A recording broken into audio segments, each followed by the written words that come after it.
Muhammadin sallallahu alaihi wasallam wa kafatil anbiya wal awliya wal ulama wasyuhada was salihin wa ila jami'il arwahil muslimina wal muslimat wa ila arwahi abina wa ummina al-fatihah.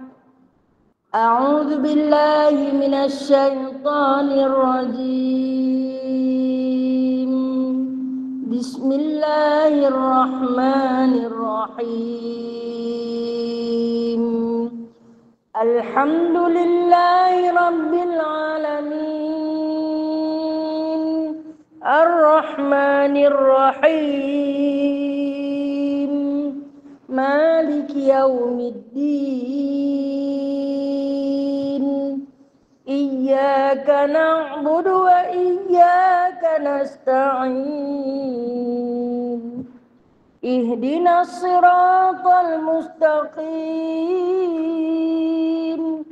Siratal ladzina an'amta 'alaihim ghairil maghdubi 'alaihim waladdallin.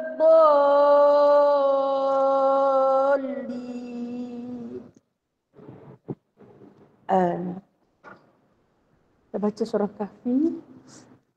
A'udzu billahi minasy syaithanir rajim. Bismillahirrahmanirrahim.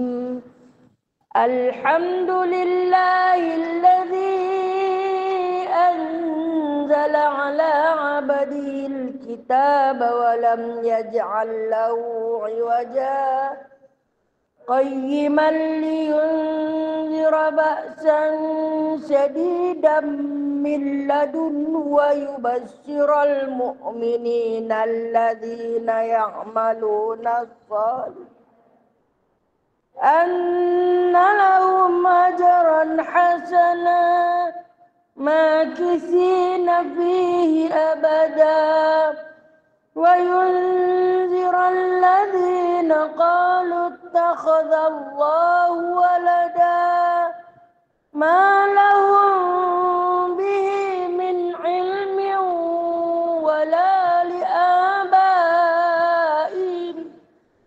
kaburat kalimatan takhruju min afwahihim in yaquluna illa kadhiba fala'allaka bakhi'un nafsaka ala atharihim illam yu'minu bihadzal hadithi asafa. Inna ja'alna ma'alal ardi zinatan linabluwahum ayyuhum ahsanu amala wa inna laja'iluna ma'alayha sa'idan jurza. Am hasibata anna ashabal kahfi war-raqim kanu min ayatina ajaba iz awal fityatu ilal kahfi faqalu rabbana atina min ladunka rahmah wa hayyi' lana min amrina rasyada. Subhanakallahumma bihamdika asyhadu an la ilaha illa anta astaghfiruka wa atubu ilaik. Shadaqallahul azim.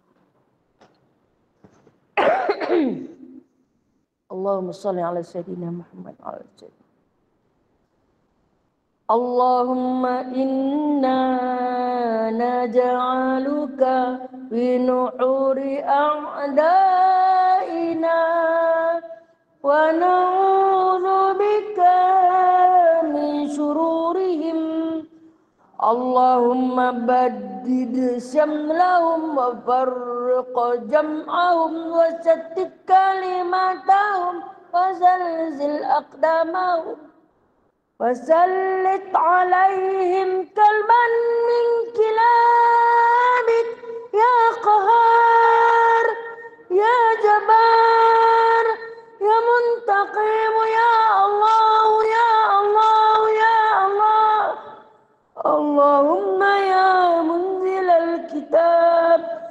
مجري السحاب يا هازم الأحزاب اهزمهم وانصرنا عليهم اللهم إنا نجعلك في نحور أعدائنا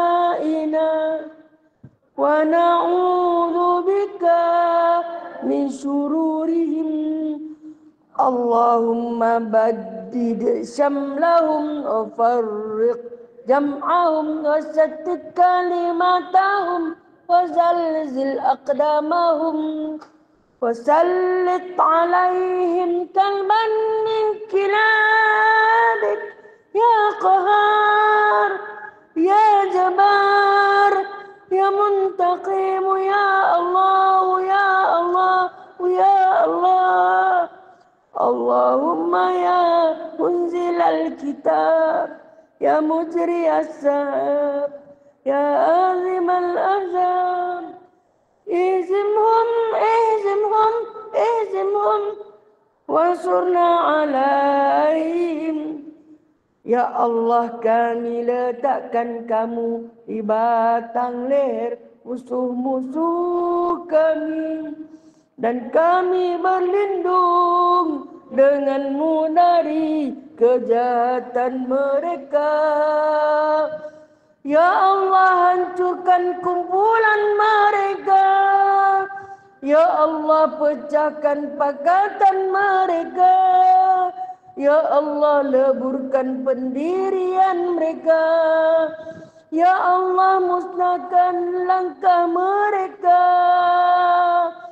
Cengkamkan anjing-anjingmu kepada mereka. Ya Allah yang maha memaksa, Ya Allah yang maha perkasa, Ya Allah yang maha membala, Ya Allah, Ya Allah, Ya Allah yang turunkan kitab, yang gerakkan awan, yang tewaskan tentera azab. Kalahkan mereka, kalahkan mereka, kalahkan mereka, dan kemenangan untuk kami. Wassallallahu ala sayyidina Muhammadin walhamdulillahirabbil alamin. Amin amin. Amin ya mujibad du'a is-sa'ilin wa ya qabilat ta'ibin wa ya rahimad du'afa wal fuqara wal yatama wal masakin. Amin ya rabbal alamin. Bismillahirrahmanirrahim. Rabbi shrah li sadri wa yassir li amri wahlul 'uqdatam min lisani yafqahu qawli. Allahumma shalli ala sayyidina Muhammad wa ala ali sayyidina Muhammad. Rabbi yassir wa la tu'assir, Rabbi tamim bi khair ya karim. Subhanaka la ilma lana illa ma 'allamtana innaka antal alimul hakim. Innaka antas sami'ul alim, innaka antat tawwabur rahim. Amma ba'du fa ya ibadallah. Segala puji tertentu bagi Allah. Selawat dan salam ke atas junjungan besar Nabi Muhammad sallallahu alaihi wasallam. Seterusnya puja dan puji tanda syukur kepada Allah Taala di atas nikmat yang telah pun Allah limpahkan kepada kita, rahmat yang tak pernah putus. Sehari lagi usia dipinjamkan, sehari lagi rahmat dilimpahkan, sehari lagi nyawa dipinjam. Terima kasih ya Allah. Terima kasih ya Allah kerana membenarkan kami terus bernafas di atas muka bumi ini sebagai hamba yang muslim dan yang mukmin.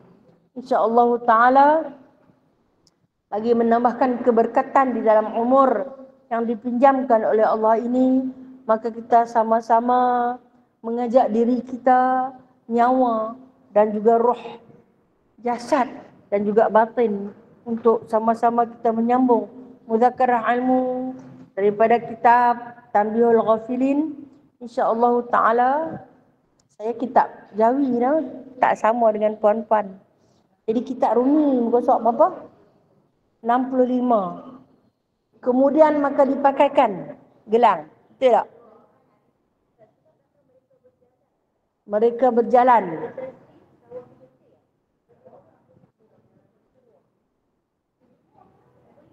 Lima.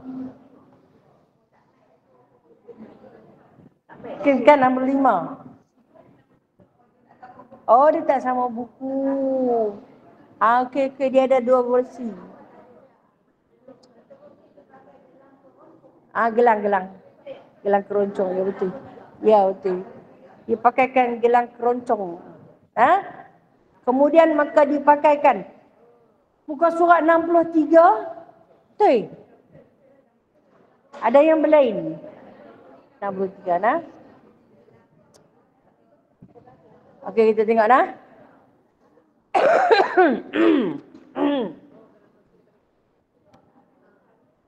maaf masih lagi menyengau Sengau tu dia suruh banyak mendengung. Baik, kita masih lagi di dalam Al-Babul Tsani Asyar fi bayani sifatul jannah wa ahliha, iaitu bab yang ke-12 pada menceritakan sifat surga dan ahlinya.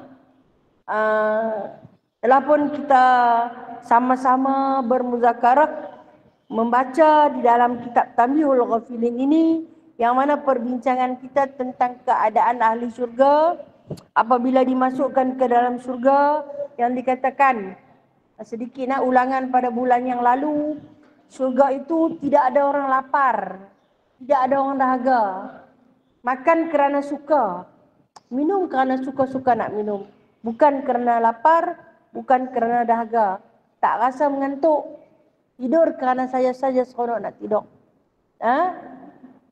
Macam kita ini, kita ada lapar, kita ada dahaga. Lepas kita makan, kita akan buang. Lepas kita minum, kita akan buang juga. Tapi ahli syurga tak ada lapar, tak ada dahaga. Makan suka-suka, minum suka-suka. Tak rasa nak buang pun. Sebab apa yang masuk di dalam perut mereka adalah nikmat yang tak perlu dibuang. Maka dengan sebab itu tidak ada tandas. Dalam surga tidak ada tandas. Tidak ada sesuatu yang cemar. Tidak ada sesuatu yang busuk. Tidak ada yang cacat celanya. Melainkan hari itu adalah hari kesempurnaan di dalam surga yang sempurna, milik Allah yang maha sempurna. Dan kemudian telah pun diceritakan kepada kita yang mana setiap orang mendapat pakaian. Berapa lapis? 70 lapisan dengan warna yang berbeza-beza. Sebanyak mana jumlah ahli syurga, begitulah juga warna dia berbeza. Warna tak sama. Dan dalam 70 lapis pakaian itu, pakaian yang mana disebutkan diperbuat daripada sundus, wa istabraqa. Dia kata sundus ni iaitu satu sutera yang halus, yang nipis, kemudian dia berganti warna. Kita tak payah susah-susah buka baju. Hari ni kalau Allah Ta'ala bagi kita sakit sebelah tangan pun cukup. Kita nak buka baju susah, kita nak pakai baju susah, kita nak butangkan susah. Tidak. Dengan kepayahan kita. Tapi ahli surga nanti tak payah salin baju. Baju tu bertukar. Ikut kehendak. Hari ni tukar lain, pagi tukar lain, petang tukar lain. Kita cuba bertukar-tukar macam tu. Tinggi sama berdiri ikut ke baju tak basuh. Reban almari sudah gantung. Tapi ahli syurga tak ada. Tak ada penyakit-penyakit kain baju tak lipat, kain baju tak basuh, kain baju tak datang mana nak pergi simpan, nak pergi bagi kat orang, nak pergi bagi kat siapa, tak ada. Kalau kita suka nak pakai apa, hanya lintasan di hati, niat dia. Terus baju yang berada di badan bertukar. Pernah tengok cerita dongeng Cinderella? Mai ahli sihir, ketuk saja tongkat, bertukar baju dia. Baju tadi di mana? Masuk dalam bakul sampah kah? Masuk dalam bakul baju busuk? Tak. Perumpamaan yang mana Allah Subhanahu wa taala lebih kaya daripada itu, menciptakan segala kenikmatan yang mana keseronokan yang kita cita-citakan di dunia akan Allah taala realisasikan di syurga nanti. Alangkah baiknya kalau aku ni tak payah bangkit, tidur saja. Tidurlah dalam syurga nanti. Alangkah baiknya kalau aku ni boleh makan tak berhenti. Makanlah. Ni nak makan kena masak. Tak mau masak tak kena beli. Nak beli kena pergi kedai. Duit ada, kenderaan ada, nak pergi kedai tak larat. Duk cari siapa nak suruh pergi kedai ni. Ada kemampuan. Kena cari telefon pula. Tekan. Cari food panda suruh mentak. Dia mentak pun dia bukan boleh suap sampai dalam mulut. Kita kena ambil dekat dia. Takkan nak suruh dia masuk dalam rumah. Kena usaha juga. Tapi ahli syurga, Allah Ta'ala cerita, dengan pakaian yang berganti-ganti sendiri. Dengan makan minum yang disuap terus ke mulut. Cuma nak kunyah dan telan saja. Masya Allah Ta'ala. Tidak ada apa-apa masalah nanti. Dan kemudian, ini hadis yang kita baca. Yang mana dia kata, kenapa dia kata maka dipakaikan keroncong. Keroncong ni emas keroncong Saya nak kata macam mana Yang ada bunyi kereng. Yang berbunyi. Lah ni kita orang perempuan di dunia tak boleh pakai berbunyi-bunyi tu. Jadi haram kerana menarik perhatian lelaki. Kan di gelang yang ada di gantung loceng tu. Yang berbunyi-bunyi tu buang loceng. Waktu pergi beli lagi abang saya tak mau loceng tu. Mungkin dia boleh tolak harga loceng tu. Sebab bunyi loceng menarik perhatian. Budak-budak tak apa. Budak-budak pakai apa pun comel. Tapi mereka tua lagu kita tak usah ada bubuh loceng dah. Jadi abang lonceng namanya keroncong daripada lu'lu'.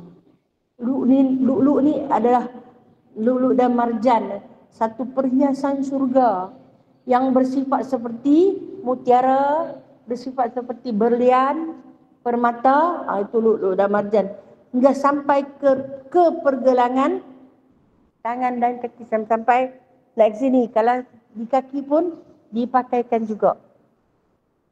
Tak pernah tengok kan gelang kaki orang dulu-dulu yang bulat besar tu kan, dibubuh di kaki, kemudian diletakkan loceng, bila berjalan berbunyi. Orang nanti ikut tak mana bunyi loceng tu. Tetapi bila di dunia haram. Esok di syurga Allah Ta'ala kata akan diletakkan. Bukan sahaja di tangan, malahan diletakkan juga di kaki. Masya Allah. Kemudian maka dipakaikan mahkota daripada apa? Okey, dalam kitab saya disebut daripada baiduri. Dalam kitab saya dia kata dipakaikan mahkota daripada baiduri. Baiduri itu apa dia kata? Iaitu permata yakut. Mahkota macam pengantin duk pakai lah ni. Kan? Diletakkan di atas kepala. Diperbuat daripada baiduri. Baiduri itu maksud dia satu perhiasan yang diperbuat daripada mahkota yakut. Masya Allah. Yakut ni saya tak pernah tengok seumur hidup saya. Perempuan tak pernah tengok. Mana nak tahu. Orang berada yang berada di depan saya ni ada yakut tak?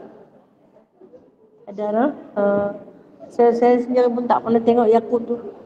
Macam mana ya Allah? Itu yang kata Allah tu maha kaya. Allah maha kaya.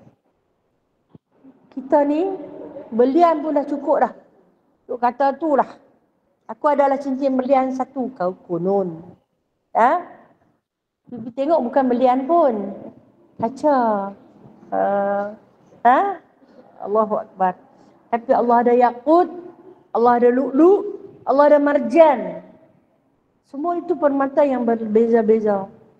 Berbeza-beza. Subhanallah. Dan tiap-tiap satu pakaian, jikalau dibawakan dia ke dunia ini, nescaya terang olehnya lebih daripada cahaya matahari dan cahaya bulan. Allahu Akbar.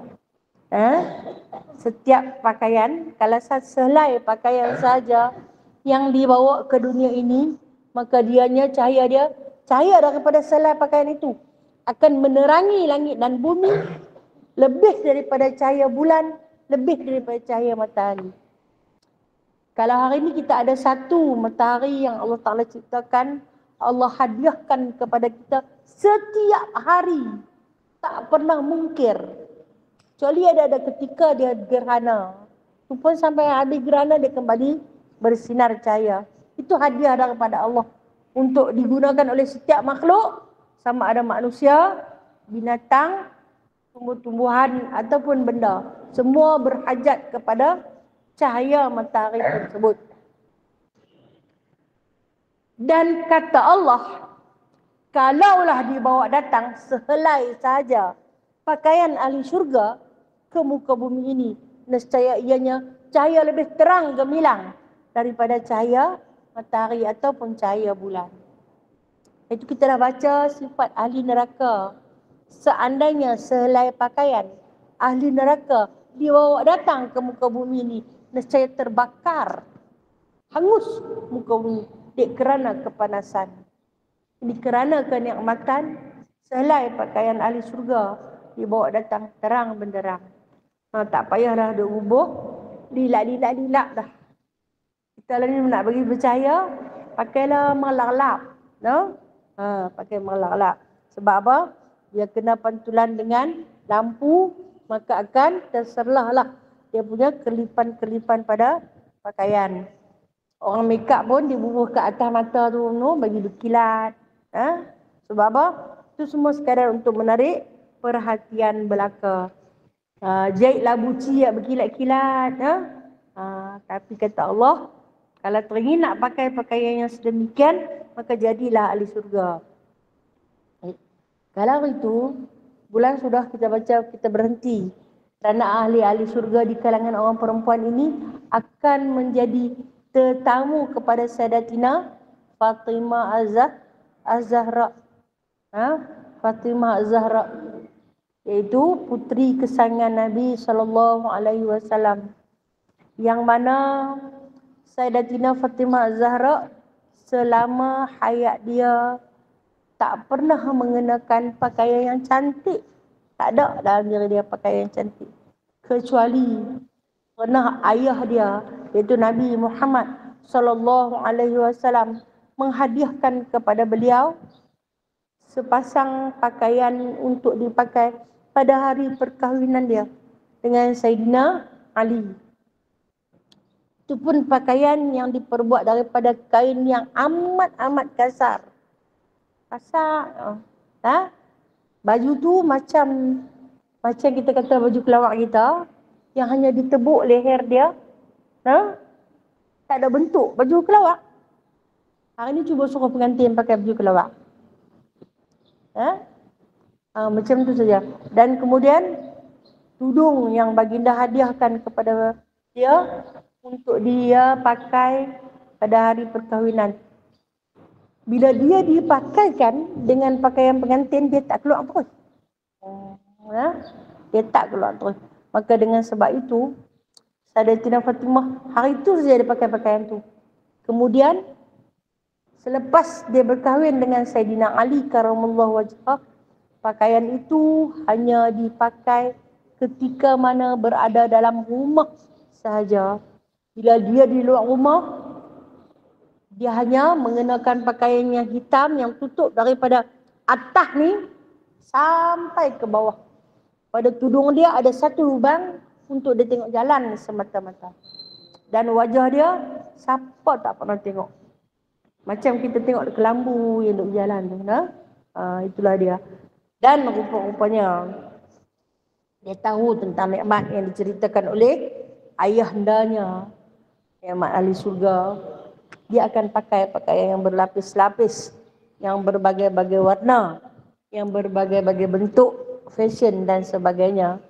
Dan orang-orang yang mengikut jalannya itu akan menjadi tetamu yang akan duduk bersama-sama dengan Sayyidatina Fatimah Az-Zahra. Masya Allah. Masya Allah Ta'ala. Adakah kita ada peluang? InsyaAllah. Walaupun kita tak berkelambu lagu tu, tapi sekurang-kurangnya kita sentiasa menjaga aurat, penampilan sebagai wanita muslimah. Tapi kalau di Malaysia hang pakai berjalan kelambu lagu tu, orang nanti pelik tengoklah, no? Kalau tempat lain tak apa, kalau di Malaysia dia nanti pelik tengoklah. Okey, baik. Kemudian dia kata, maka dipakaikan cincin. Tengok dipakaikan cincin. Dan tiap-tiap seorang daripada mereka itu 10 cincin. 10 jari ni boleh pakai cincin. Hari ni, kalau kita pakai cincin 10 jari ni, orang kata kita KU. Ciciri dia tu. Pasal apa? Orang tak bubuh lah cincin sampai 10 jari. Habis-habis sangat orang bubuh 2-3 jari ni susun sampai 10 jari. Tapi orang pakai cincin 10 jari rupanya ahli surga. Lepas ni balik dia pakai cincin 10-10.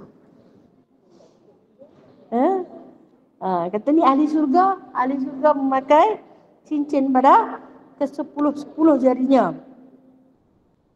Dan dia kata, adalah tiap-tiap satu cincin itu tersurat dalamnya satu ayat.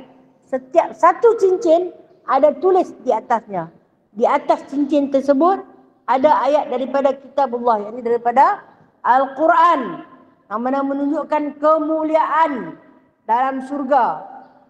Dan atas setiap satu cincin itu tertulis ayat-ayat Al-Quran, yang mana ayat-ayat Al-Quran itu melambangkan tanda kemuliaan ahli surga itu dan kemuliaan penduduk ahli surga tersebut. Yang mana dia bagi tahu, dia kata, cincin yang pertama, dia tak sebut jari mana satu yang pertama. Baik, kita kiralah yang utama di antara jari-jari kita ni jari ibu lah. Itu jari yang paling utama. Kalau tidak ada ibu ini, maka keempat-empat ni akan lumpuh untuk bekerja. Kalau tak ada satu ni. Tapi kalau ada satu ni, kalau tak ada yang ni, tak ada ini, tak ada ini, tapi ada ini, boleh buat kerja. Kerana satu je tak ada. 4 lagi ada. Satu je tak ada. Tak boleh buat kerja tu.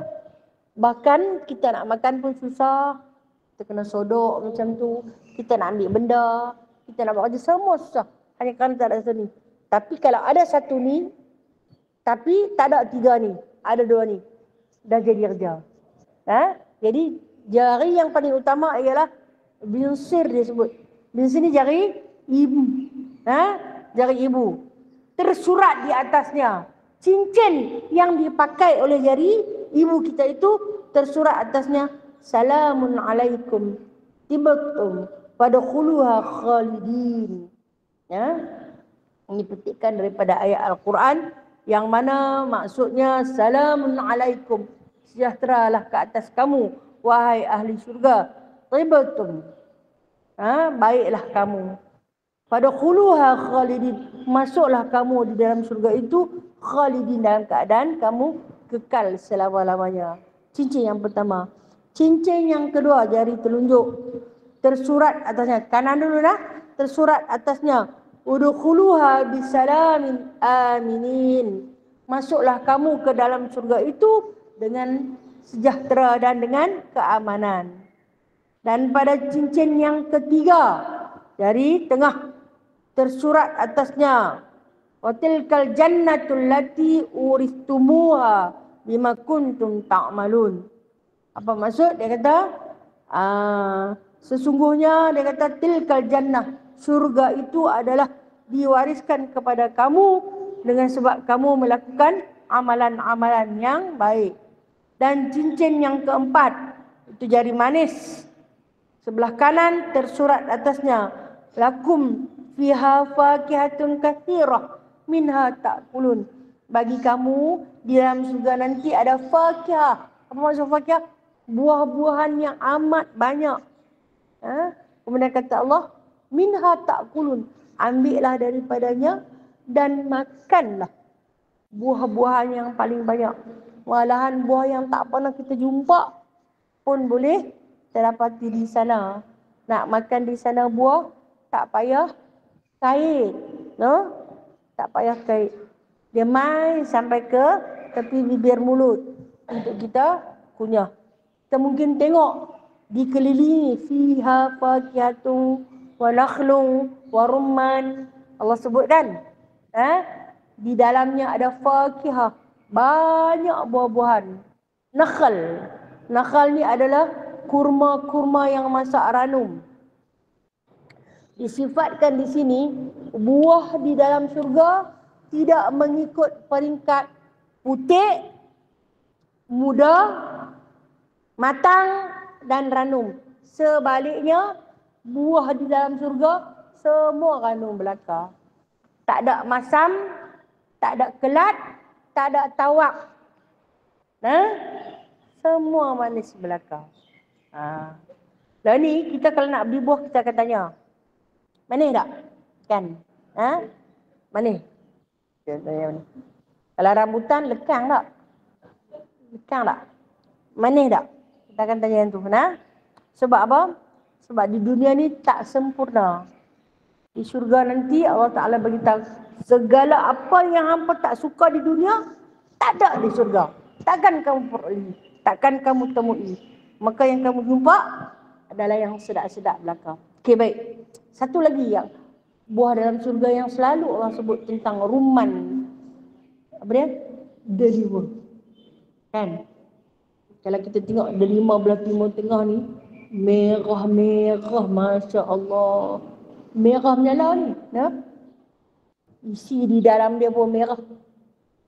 Tapi sedikit kesukaran makan buah delima ni, biji dia banyak. Kan? Kadang-kadang mengganggu. Biji tu mengganggu kita nak makan dia. Tapi delima dalam syurga tak ada biji. Tengok rupa dia merah. Tapi tak manis. Masam. Dan yang manis-manis lah. Yang masam tu masam. Ini di antara kebanggaan Allah tentang buah dalam syurga. Yang disebut naklun ni kurma.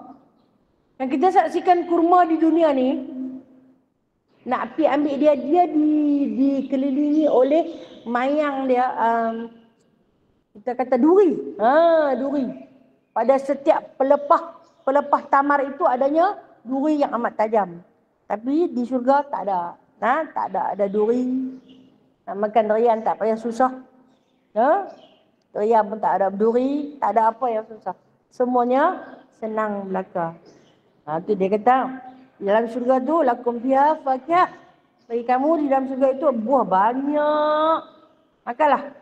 Pada cincin yang kelima, tersurat atasnya, innal muttaqina fi dhilalin wa uyun. Apa maksud?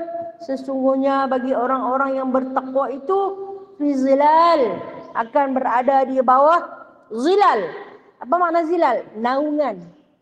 Naungan itu teduhan. Zilla, zalila, zalila. Allah Ta'ala sebut naungan Allah yang maha luas. Maknanya tak panas. Tak ada cahaya matahari yang panas yang menyengat kulit kita. Kita hari ni kalau berjalan tengah panas, kita akan cari tempat teduh. Jom pergi duduk bawah pokok tu.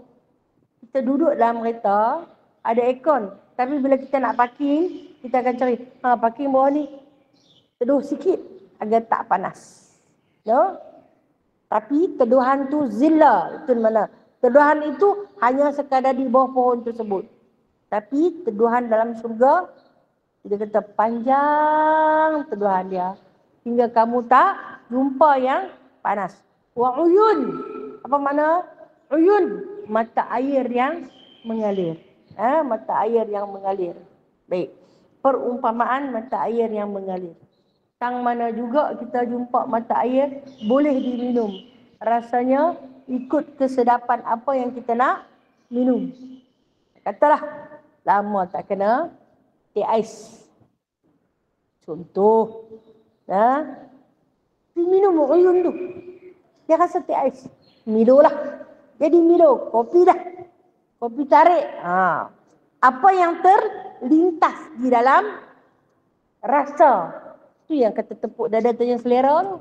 Haklah ni duk mohong tu lah. Lah ni kita duk tepuk dada tanya nafsu. Maka nafsu keluar lah merepek-repek tu. Di syurga nanti tepuk dada tanya selera. Dan pada cincin yang keenam, sebelah tangan kiri, ibu jari sebelah tangan kiri, tersurat atasnya, innal muttaqina fi jannatin wa naharin fi maq'adi sidqin 'inda malikin muqtadir. Sesungguhnya orang-orang yang bertakwa berada di jannat. Jannat di sini kebun-kebun surga. Wa nahar, dan di dalam setiap kebun-kebun itu ada sungai-sungai yang mengalir. Fi maq'adi sidqin, maq'ad dia ada tempat-tempat duduk. Okey. Kalau kita pergi ke kebun-kebun di dunia, nanti ada bangku kan? Kita yang tak berapa nak larat jalan ni, kira tengok bangku, asal jumpa bangku nak duduk. Haji ada bangku je kita pergi duduk. Hamba, jannatin, taman dalam surga nanti dia kata, kebun dalam surga nanti adanya maq'ad ni kerusi untuk kamu duduk. Duduk tak mau berjalan. Tak larat dah. Dua kerusi tu nanti bawa berjalan. Duduklah. Di dunia kalau terlampau duduk, apa rasa? Sakit pinggang. Sana tak ada. Tak ada segala sakit. Subhanallah. Teringinnya ya Allah, teringinnya. Indah dia kata. Maka disedekkan bangku yang benar, yang betul-betul bangku. Bangku kita duduk atas bangku ni kadang-kadang bangku ni kerah sangat. Lembut, lagu lembut, sakit pinggang, kerah sakit punggung. Inda malikin muqtadir, kata pemilik dia yang kadar pemilik dia tak terlalu tinggi, tidak terlalu rendah, selesa je duduk. Rasa duduk tak mau bangkit dah pun tak apa. Dan pada cincin yang ketujuh, jari yang ketujuh, jari telunjuk di sebelah kiri, apa yang tersurat di atasnya? Alhamdulillahillazi sadaqana wa'dah. Segala puji bagi Allah yang telah membenarkan janjinya. Allah Ta'ala tak pernah mungkiri janji, sentiasa membenarkan janjinya. Dan pada cincin yang ke-8 tersurat atasnya, inna ashabal jannah al-yawmi fi syughulin fakihun. Sesungguhnya penghuni surga pada hari ini fi syughulin fakihun. Syughul ni maksud dia di dalam syughul ni maksud dia asyik, keasyikan. Fakihun ni terlampau seronok, menikmati keasyikan. Ataupun dalam bahasa lain, syughulin fakihun ni dia sebut mabuk. Maksud tak sedar diri. Punya sedapnya nikmat surga itu sampai ahli surga rasa mabuk. Tak sedar diri. Punya sedap.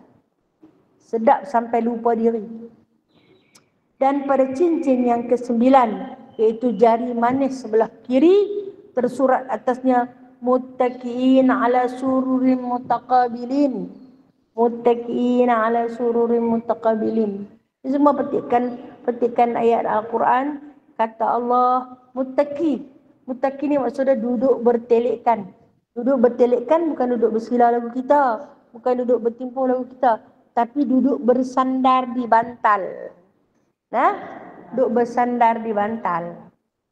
Kalau hari ni kita kata duduk orang penjeran, duduk orang yang sedang rehat-rehat, dia letak sebahagian daripada belakang dia bersandar di bantal. Tu kata muttaqi ni, bukan duduk macam kita duduk tak, tapi duduk orang yang bermalas-malasan, duduk orang yang berehat. Ala surur. Surur ni daripada perkataan sarir, katil ataupun tempat tinggi. Dan disebut lagi, sarir dia ni, katil dia, tilam dia tu tinggi mengikut, katalah tilam tinggi tu. Pokok yang ada buah yang kita nak, tinggi lagi. Tilam tu nanti naik sendiri. Nah, itu yang dimaksudkan sariri mutaqabilin ni. Dia akan ikut kehendak. Kalau katalah tak mau pergi ke mana, tapi nak duduk di atas katil tu saja, dalam keadaan mutaqiyin nak duduk atas katil tu, tapi tak mau bangkit, nak pergi ke sana, dia akan berjalan dengan katil-katil tu. Itu nama katil terbang. Jangan duk bayang dengan otak kita. Kotak ni dia prepare dah sat lagi. Dan pada jari yang ke-10 tersurat atasnya, Nabi ibadi anni anal ghafur rahim. Nabi, maknanya kata Allah, satu khabar yang paling gembira kepada hamba-hambaku, anni, bahwasanya anal ghafurur rahim, aku ini adalah Tuhan yang ghafur. Ghafur maksud dia yang maha pengampun, lagi maha mengasihani. Baik. Kenapa yang Allah Ta'ala datangkan pada jari yang ke-10, kelingking yang terakhir di sebelah kiri, tulisan Nabi ibadi, beri khabar, beri keterangan kepada hambaku bahwasanya aku ni adalah Allah Ghafur yang maha pengampun, lagi maha mengasihani. Kisahnya macam ni. Seorang hamba Allah, kisah daripada hadis sahih. Hadis sahih Bukhari. Kisah seorang hamba Allah yang membunuh 99. Saya pernah cerita dah cerita ni. Dia pernah membunuh 99 orang. Satu hari terlintas dalam hati dia nak bertaubat. Bila terlintas dalam hati dia nak bertaubat, dia pun sekadar beristighfar, nak kena cari guru mursyid, nak cari macam mana cara-cara aku nak bertaubat. Sambil dia menyesali dalam perjalanan ke rumah guru yang mursyid tu, dia jumpa pendeta yang paling alim. Dia jumpa pendeta tu, dia pun cerita kepada pendeta tu, wahai abidullah, wahai hamba Allah yang kuat beribadat, aku nak mengaku ni, aku ni di antara makhluk Allah yang paling jahat. Aku telah membunuh 99 nyawa. Tolong ajarkan aku bagaimana cara untuk bertaubat. Pendeta ni tanya kepada dia, selama ni hang bertaubat macam mana? Aku sekadar istighfar, menangis memohon keampunan pada Allah. Kata pendeta ni, hang jahat sungguh. Hang jahat sungguh. 99 nyawa dah telah pun kau habiskan. Aku tak yakin Allah Ta'ala boleh menerima pengampunan daripadamu. Dia marah dekat pendeta tu, sebab kata dekat dia macam tu, dia bunuh pendeta tu. Jadi berapa? Jadi 100. Ambil ubat hang. Kemudian dia pergi jumpa seorang lagi pendeta. Dia beritahu, dia kata dia telah pun membunuh 100 orang. 100 orang. Dia kata, bolehkah Allah menerima pengampunanku? Jawab pendeta ni, Allah Ta'ala tu, dia punya pengampunan dia amat besar, melebihi daripada kemarahan dia. Tapi aku nak nasihatkan hang, pilih satu tempat ni. Tempat tu nama Busra. Pergi ke Busra. Jumpa dengan seorang guru yang paling mursyid. Nescaya dia akan membimbing kamu. Hang jangan pergi kepada satu tempat ni. Busra itu berhampiran dengan negeri Kanaan. Kerana di berhampiran Kanaan itu ada satu tempat maksiat yang paling besar. Hang jangan pergi ke Kanaan, tapi hang pergi ke Busra. Jadi dia pun dalam proses taubat, dia berjalan. Mula dia naik kuda, kuda dia mati di tengah jalan. Dia turun, dia berjalan kaki. Masa tu jalan bukannya ada location nak duk tengok Nah, mana satu Busra, mana satu Kan'an. Jadi dia harap bahawasanya langkah dia tu benar, betul. Tapi oleh kerana keadaan cuaca yang terlampau panas, dia berjalan kaki dengan tak makan dan tak minum, tak ada apa-apa bekalan. Akhirnya dia mati, sampai tengah jalan dia mati. Bila dia mati,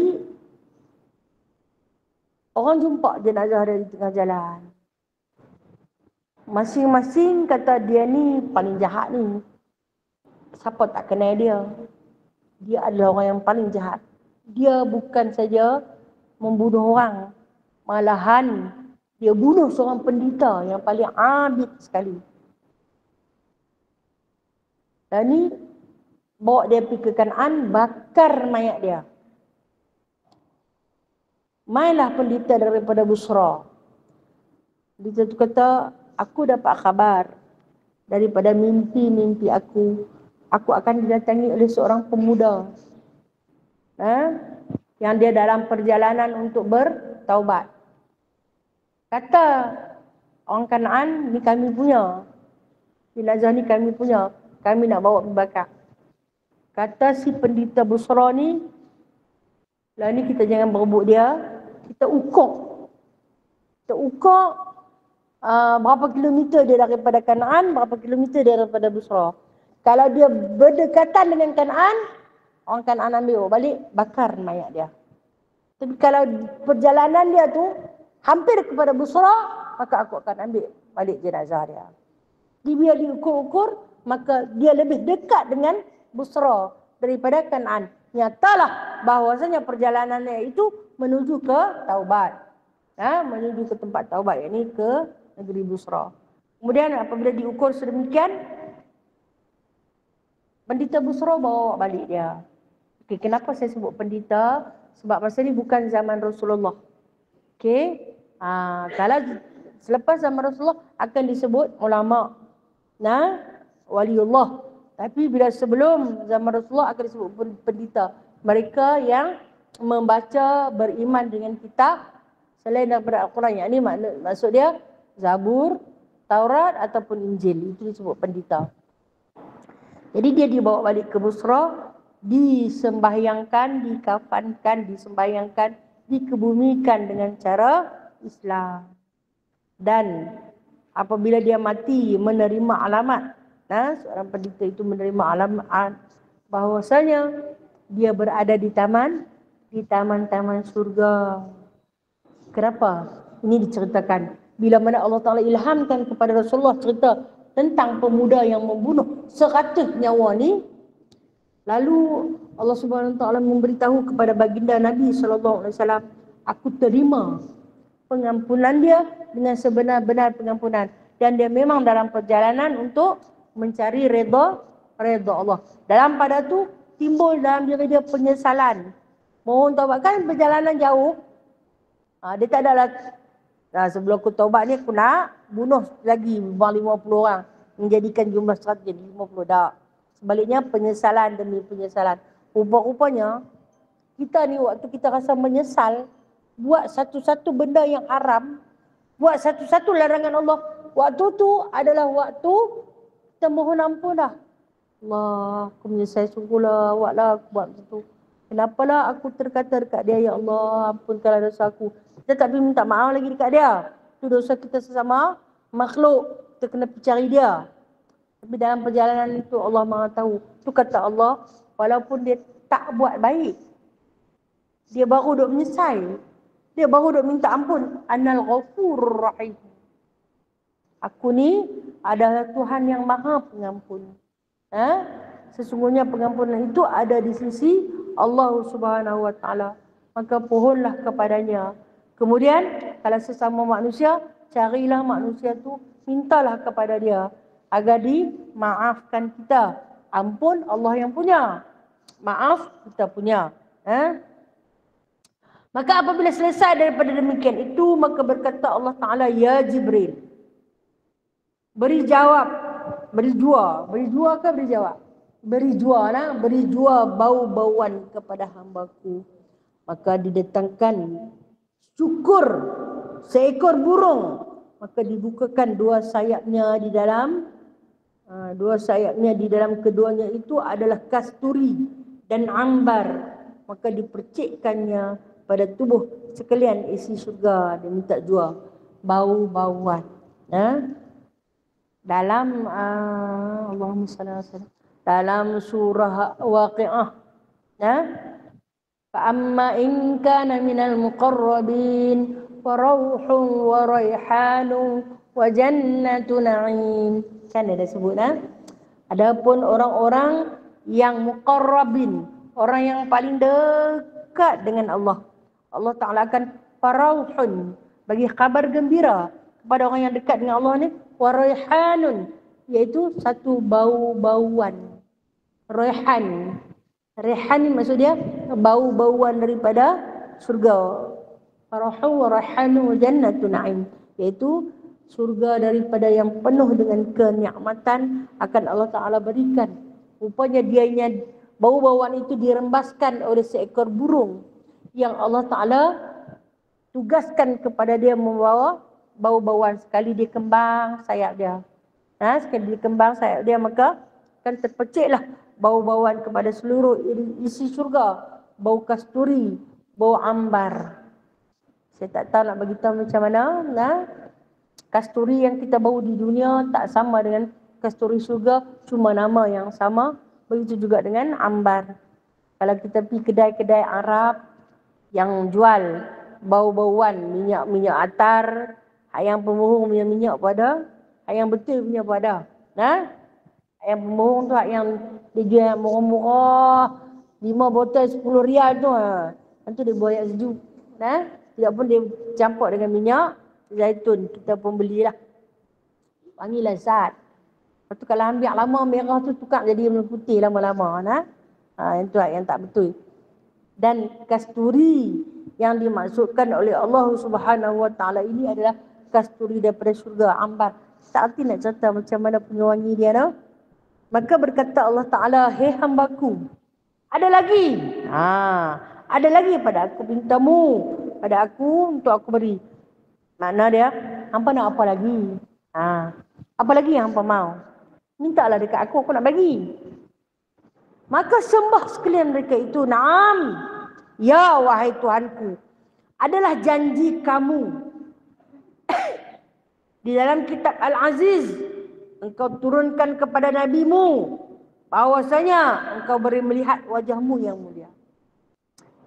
Kata ahli surga, wahai Tuhanku, wahai Tuhan kami, Hang pernah berjanji di dalam kitab yang mulia, yakni kitab Al-Quran, yang diturunkan kepada nabimu, Nabi Muhammad SAW, yang mana Hang nak bagi tengok wajah. Ada Allah janji? Pernah jumpa ayat tu? Pernah tak jumpa? Baca Quran kan semua kan? Pernah tak jumpa ayat tu? Wa man kana yarju liqa rabbih falyamal 'amalan shalihan wa la yusyrik bi'ibadati rabbih ahada. Itulah janji dia. Kita baca hari-hari. Kata Allah, barang siapa yang yarju liqa, yang berharap, yang bercita-cita sungguh-sungguh liqa rabbih, nak jumpa Tuhannya, nak tengok Tuhannya, falyamal amalan salihah, kata Allah.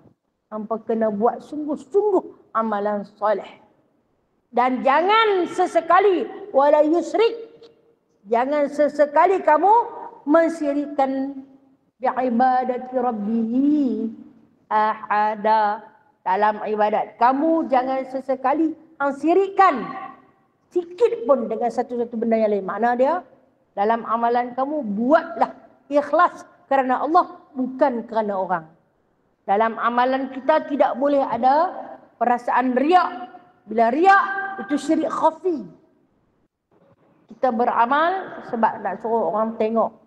Itu bukan kerana Allah, itu kerana orang. Itu syirik. Bila ada riak, kemudian ada takabur, itu juga syirik. Syirik khafi. Aku boleh buat sembahyang sampai 23 rakaat, tak payah duduk pun, itu sembahyang atas kerusi, tak bangkit-bangkit. Allah Ta'ala mungkin lebih pandang nak duduk atas kerusi daripada kita duduk bangkit, turun bangkit. Sebab apa? Takabur. Sebab apa? Sebab riak. Kerana apa? Di dalam ibadat itu ada syirik. Itu dipanggil syirik khafi. Bila terbit dalam diri kita rasa riak, rasa takabur. Aku tak pernah sembahyang atas kerusi. Aku boleh sujud macam biasa. Hang lama dah tak sujud. Ya bang lama dah, 3-4 tahun dah tak boleh sujud ke bawah. Sakit. Macam mana tu? Habis. Itu kata syirik tu lah. Kita tak buat kerja syirik. Tapi oleh kerana ada dalam hati kita perasaan riak dan perasaan takabur, maka itulah syirik. Kata Allah, jangan ada sikit pun. Jangan ada sikit pun. Kata Allah, maka berseru-serulah daripada pihak Allah Ta'ala kepada malaikat yang qarib. Qarib mimbari. Yang ini hampirlah olehmu kepada mimbarku. Dan iaitu yakut yang merah, mimbar Allah. Jangan bayang lagu mimbar kita ni. Mimbar Allah daripada yakut yang merah. Yang mana dia kata bahagiannya, tingkatannya ada 500 tahun perjalanan. Maka dipanggil Nabi Allah Musa AS naik ke atas mimbar tersebut.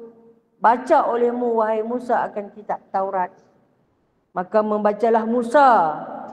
Apabila sudah membaca maka turunlah Musa. Maka disuruh pula Nabi Isa AS naik ke atas mimbar membaca Injil. Maka membacalah Nabi Allah Isa.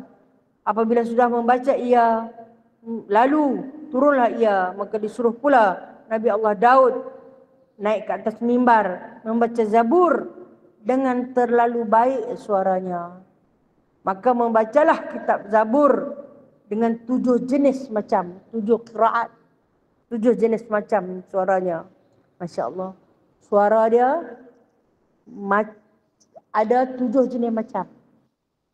Satu-satunya di antara Nabi yang Allah Ta'ala cerita dalam Al-Quran memiliki kelunakan suara sehingga kan pohon-pohon ikut bertasbih dengan dia. Bukit bukau ikut bertasbih dengan dia. Angin yang bertiup berhenti dan ikut bertasbih dengan dia. Burung-burung yang berterbangan berhenti ikut bertasbih dengan dia. Ini semua cerita dalam Al-Quran. Allah Ta'ala cerita. Surah Hud. Dan begitu juga dengan sungai yang mengalir. Terus jadi lambat. Bukanlah berhenti, tapi lambat. Sebab apa? Sayang nak tinggal suara tu. Punya sedap. Tak boleh nak mengalir laju. Akan Allah Ta'ala beri peluang didengari oleh ahli syurga nanti dalam bentuk 7 macam jenis suara. Maka terkenyanglah segala khalaik. Ini sekalian makhluk yang berada di dalam syurga tu sampai tercengang segala khalaik yang banyak daripada sangat baik suaranya. Pasal apa? Terlalu lunak, terlalu merdu suara Nabi Allah Daud AS. Allah Ta'ala kurniakan anugerah ataupun mukjizat yang terbesar kepada Nabi Allah Daud. Suara Maka apabila sudah ia membaca, lalu turun ia daripadanya. Kemudian menyuruh Allah Ta'ala kepada Nabi Muhammad SAW naik ke atas mimbar, baca olehmu dan sekalian umatmu dan segala anbiya dan segala pesuruh. Maka naik Rasulullah SAW atas mimbar lalu membaca ia Quran. Terlalu baik suaranya yang tidak pernah dengar orang sekalian yang seperti demikian itu. Maka lalailah segala khalaik yang banyak dengan hal itu. Sampai lupa diri maksud dia. Kalaulah kata suara Nabi Allah Daud punya sedap ada 7 macam suara. Suara Nabi Allah Muhammad SAW jauh lebih lunak. Jauh lebih sedap. Baginda memiliki keasyikan apabila setiap telinga yang mendengar sampai hilang akal. Ahli surga sedap dengar suara Nabi Muhammad SAW ketika mana membaca Al-Quranul Karim sampai hilang akal. Lalai itu hilang akal. Mana dia sampai lupa diri. Kerana keasikan suara. Kalau dikatakan Nabi Allah Yusuf itu cantik, sehingga kan orang tak kata dia bukan makhluk manusia, tapi orang kata dia malaikat. Yang cantik, cantik lagi Nabi Muhammad sallallahu alaihi wasallam. Kalau kata Nabi Allah Musa alaihi salam itu paling kuat, kekuatan dia menandingi bersama dengan 40 orang laki-laki, tapi Nabi Muhammad sallallahu alaihi wasallam jauh lebih kuat. Maknanya segala kesempurnaan terdapat dalam satu diri Nabi Muhammad sallallahu alaihi wasallam. Kemudian Allah yang dipohon oleh ahli syurga nak tengok wajah Allah. Tidak. Allah Taala tak bagi lagi, tapi dia panggil setiap nabi yang telah pun dianugerahkan kitab untuk naik atas mimbar membaca. Membaca setiap satu persatu.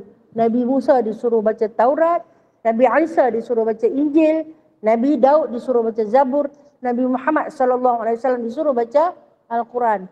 Allah Taala tak munculkan lagi wajahnya yang sebenar. Kenapa? Baru dia bagi nikmat yang paling tertinggi selepas habis orang semua lupa diri kerana kelunakan Nabi, suara Nabi sallallahu alaihi wasallam, barulah dibukakan hijab untuk melihat zat Allah Subhanahu wa taala.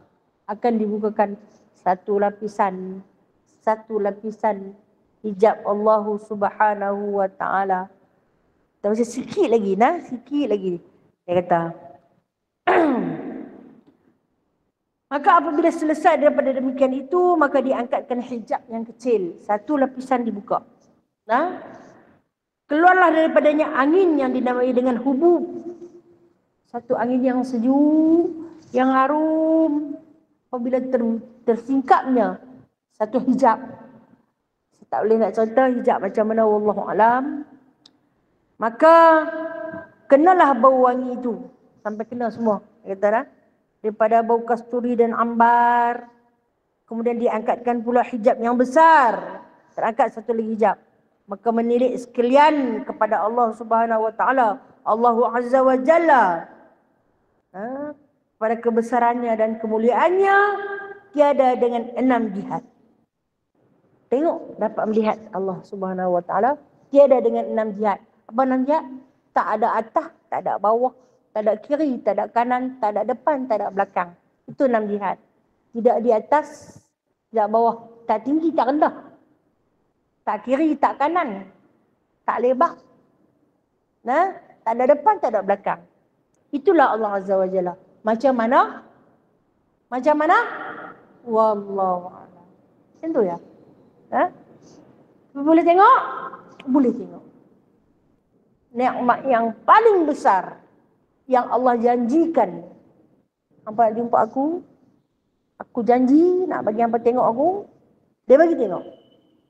Selepas dibuka lapisan-lapisan hijab, maka akan diberi lihat zat Allah Azza wa Jalla, Allahu Jalla Jalalah, Allahu Rabbul Jalil, iaitu yang tidak mempunyai 6 jihad. Maksud dia 6 jihad ni tak tinggi, tak rendah, tak ada atas, tak ada bawah, tak kiri, tak kanan, tak depan, tak belakang. Macam mana? Wallah. Itu je jawapannya. Macam mana? Wallah. Itu saja jawapan yang boleh kita katakan yang dikata di sini, iaitu laisa kamitsli syai' wa huwa samiul basir, yang tak ada serupa dengan apa pun. Subhanallah. Maha suci Allah. Yang tidak menyerupa apa pun. Wa huwa samiul basir. Dialah yang maha mendengar lagi maha melihat. Tak tahu nak cerita kenikmatan yang teramat besar yang akan dimiliki oleh ahli surga nanti, iaitu nikmat yang terunggul melihat zat Allah Subhanahu wa taala. Kemudian apa yang berlaku? Insya-Allah bulan depan kita sambung. Apa yang berlaku? Apa yang berlaku selepas dapat diperlihatkan zat Allah Subhanahu wa taala? Ahli surga nak minta apa lagi? Itulah permintaan nikmat yang paling terbesar untuk ahli surga, melihat zat Allah. Tapi ahli syurga ada minta lagi. Apa dia nak bagi? InsyaAllah ta'ala dengan izin Allah kita akan sambung pada bulan depan. Berhenti dekat Assalamualaikum ya awliya. Ya. Saya punya kitab Arab. Maka memulai Allah Ta'ala memberi salam kepada hambanya dan berkata ya. Okey? Kat situ tanda maka memberi salam. Dekat memberi salam tu. InsyaAllah Ta'ala. Kita punya kalimah mungkin berbeza-beza tapi maksud yang sama. Kita Jawi lain, kita Arab lain, kita Rumi lain. Maklumlah. Kita ni orang Melayu nak cakap Arab. Terbalik. Okey. Ada soalan? Ada soalan nak tanya? Ya, silakan. Waalaikumsalam warahmatullahi wabarakatuh. Amin ya Allah. Sallallahu alaihi wasallam.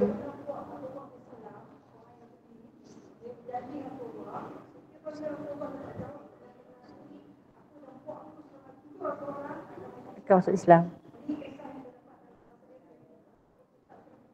Okey.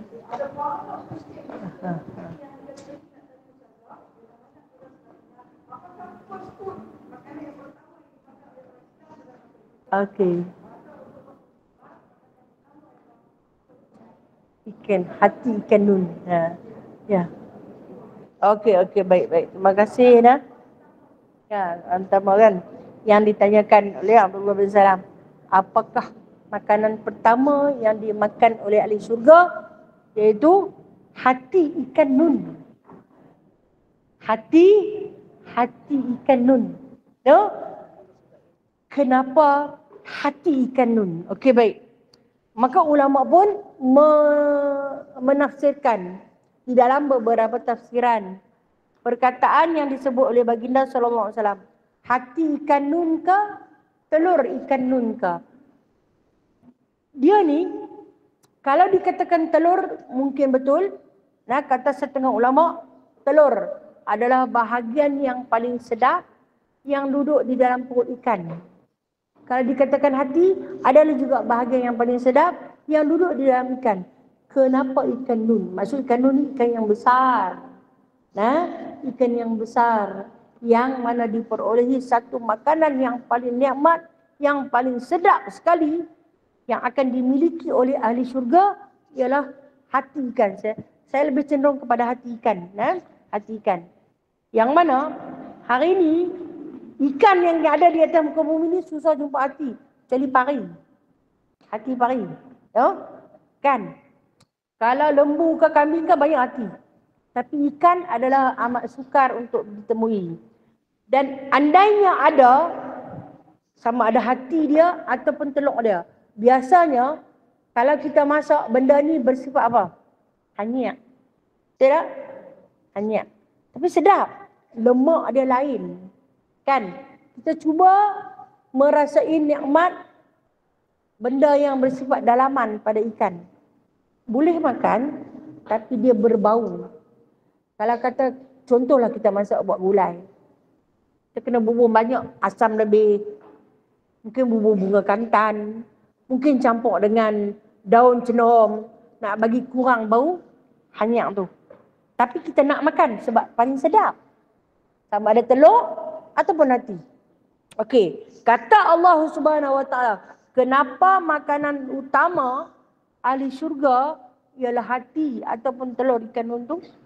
Kerana makanan itu di dunia amat sukar kamu perolehi. Terutama orang yang paling miskin. Susah dapat. Hari ini kalau kita pergi market, telur tu saja, sekilo berapa? Susah nak dapat. Kecuali kalaulah hak yang orang pergi tangkap, mai tengok-tengok, dalam tu memang ekstra lah dah. Kerana sesungguhnya kata Allah, makanan paling istimewa yang berada di dalam perut ikan yang besar. Hati ataupun telur. Satu nikmat yang paling besar yang mana apabila ahli syurga makan, hati dia tu, dia pun tak minta makan lain dah.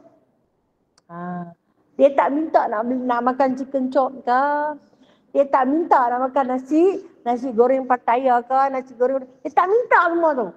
Sebab dia tak pernah jumpa makanan yang paling nikmat seperti mana makanan utama yang Allah Ta'ala bagi kepada ahli syurga tu nanti. Tak pernah tengok tu. Macam mana tu? Allahu Akbar. Kan? Dia kata macam mana rasanya? Wallahu a'lam. Tapi kenapa hati dia? Kenapa telur dia? Kerana itu yang paling istimewa. Wallahu a'lam. Wallahu a'lam bishawab. Assalamualaikum Ustazah. Waalaikumsalam warahmatullahi. Ya, sahabat Google Meet. Ya, Kak Ana tanya kalau orang bagi hadiah kat kita, lepas tu kita bagi hadiah yang orang bagi tu kita bagi kat orang lain. Maksud dia pasal dia berkenan, dia tengok-tengok tu dia berkenan, kita bagi dekat dia. Bolehkah macam tu?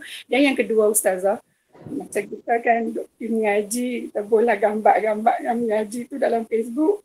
Tujuan kita bukanlah nak riak, tapi kita nak tarik kawan-kawan kita yang dah tua, yang belum ada kesedaran agar sama-sama main mengaji dengan kita. Itu saja Ustazah. Bolehkah kita bubuh gambar tu? Okey, baik.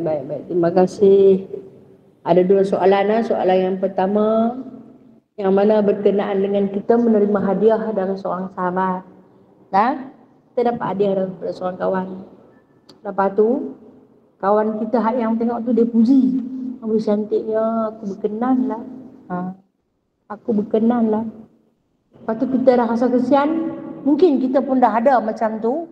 Tapi oleh kerana kita terima daripada orang sahabat, dia kata, hang kenan lah. Nah, ambil kat hang pula. Boleh tak benda yang kita terima hadiah tu, kita bagi hadiah pula kat orang lain? Bolehkah sedemikian? Hukumnya boleh. Siapa yang dapat pahala tu? Orang yang tukang pertama bagi tu. Dia bagi kat kita. Kemudian ada kawan yang kedua berkenan. Kita bagi pula kat dia. Sedekah atas sedekah. Kawan tu dapat 2 pahala. Tak berdosa. Dia tu dapat 2 pahala. Sebab apa? Kita rasa kita dah ada. Tapi oleh kerana dia bagi, kita ambil. Dan kemudian kita bagi pula kat orang. Itu yang terbaik. Itu yang terbaik. Menyebarkan nikmat Allah. Sebab pernah berlaku pada Rasulullah. Dia terima ridak. Ridak daripada Yaman. Dihadiahkan oleh Ammar bin Yasir. Balik daripada dagang, bagi kat dia. Dia ambil, letak di atas bahu dia. Mai seorang sahabat. Bila bin Rabah. Puji cantik. Dia tahu bila bin Rabah tu susah dapat. Berkenan. Rasulullah ambil daripada bahu dia. Letak di atas bahu. Bila bin Rabah. Nah, aku bagi dekat hang. Dia apa juga yang kata cantik dekat dia, semua dia bagi. Jadi makna dia boleh. Kita hadiah atas hadiah. Boleh. Okey, soalan yang kedua. Kak nak tanya tentang kita suka bergambar. Kita kan pergi mana-mana kita bergambar. Contoh kita main mengaji. Kita kat gambar, kita main kuliah. Kita sebarkan. Kalau buat dalam Facebook tu memang sebarlah, semua orang boleh tengok. Atas satu niat. Apa pun niat lah. Innamal a'malu binniat. Kalau kita niat nak menunjuk-nunjuk kata kita ni rajin mengaji, maka tu berdosa. Haram. Kita nak riak. Tapi kalau kita niat, kita nak ajak kawan-kawan kita, kita nak suntik sama kawan-kawan kita yang mana masih lagi asyik masuk dengan dunia ni, nak bagi dia tengok. Kok dia mau mengaji, main tengok kawan-kawan kita dah mau mengaji. Dia sampai bila? Mungkin dia tengok daripada apa yang kita paparkan tu, timbul kesedaran dalam diri dia. Aku ni sampai bila nak duduk macam ni? Nak atok kedai, dari satu kedai ke satu kedai. Nak atok supermarket, daripada satu supermarket ke supermarket. Bila lagi nak atok surau, bila lagi nak atok masjid, bila lagi nak atok kuliah. Tengok kawan kita dah mula. Maka tu bagus. Apa pun terpulang pada niat. Kalau niat kita baik, maka baiklah. Kalau niat kita buruk, maka buruklah dapatnya. Wallahu a'lam. Terima kasih Ustazah. Sama-sama.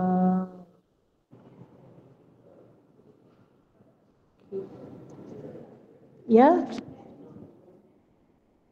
Okey, ikan nun yang kata hati ikan nun tu, adakah ikan nun yang telah Nabi Yunus alaihi salam tu? Baik. Diceritakan ini dalam Al-Quran. Ikan tu dia akan hidup sampai kiamat.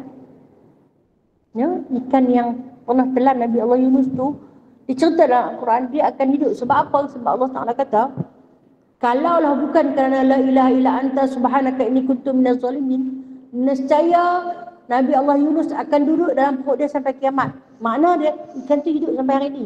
Sampai kiamat dia akan hidup. Adakah hati dia? Adakah hati dia? Wallah, saya tak boleh jawab. Allah. Ya, wajar satu lagi insya-Allah.